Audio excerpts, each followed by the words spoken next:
Vahesaar, 23-aastane slackliner, täpsemalt siis tasakaaluliinil kõndija ja akrobaat.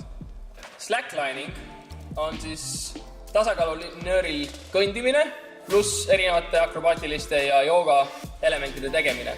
On olemas mitmeid erinevaid slackline'i liike. Mina tegelen peamiselt tricklininguga ja vaikselt arendan ka ennast longline'il ja highline'il. Mis need on? Need on siis erinevad kõrgused ja kaugused liinidel.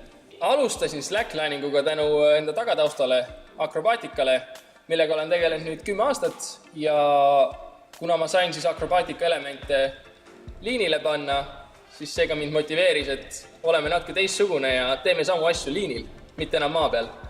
Mis mind motiveerib slackline'il on see, et ma saan olla loominguline. Kuna slacklining on veel päris uudne spordiala üle maailma, siis päris palju asju veel tegemata ja ma saan ise neid luua. Ja tegelikult on päris palju erinevaid elemente, mis ma olen ise loonud juba trickliningu maailmas. Näiteks üks on Estonian backflip ja siis on back spiral, mis on tegelikult minu elemendid, mis mina olen esimesena maailmas ära maandunud. Ja see ongi see, mis mind motiveerib. Ma saan olla enda asja juures, ma saan luua midagi uut ja ma pean olema 100% momendis, muidu ma ei saaks seal tasakaalu hoitud. Alustasin slacklininguga pea 5 aastat tagasi ja tänu slackliningule olen ma saanud väga palju uusi sõpru. Olen saanud reisida üle maailma, hästi palju võistlusi USA-s ja Euroopas. Varsti ka loodetavasti lähen Aasiasse ja see ongi üks põhjus, miks mulle meeldib slacklininguga tegeleda, kuna ma saan maailma näha ja teiste slackline'i sõltuvuses olevate inimestega kohtuda. Siin pea 5 aasta jooksul olen ma jõudnud päris kaugele juba. 2015 aasta oli mul parimaid aastaid võistlustel, kus mul õnnestus saada siis Red Bull võistlusel esikoht, maailmameistri esikoht ja 2016 hakkas paremini minema esinemistel, nagu näiteks kutsuti Hollywoodi. Käisin siis Assassin's Creed'i filmimisel.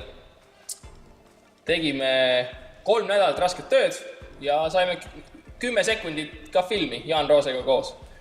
Et see on mul üks kõige suuremaid siis võimalusi olnud slackliningu maailmas.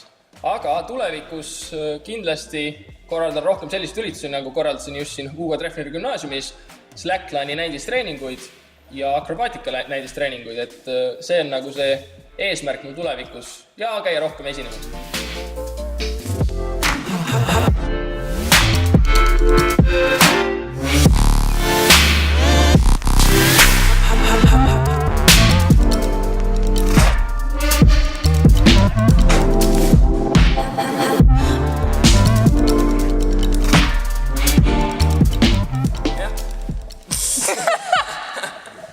Ja see on alati algul niimoodi.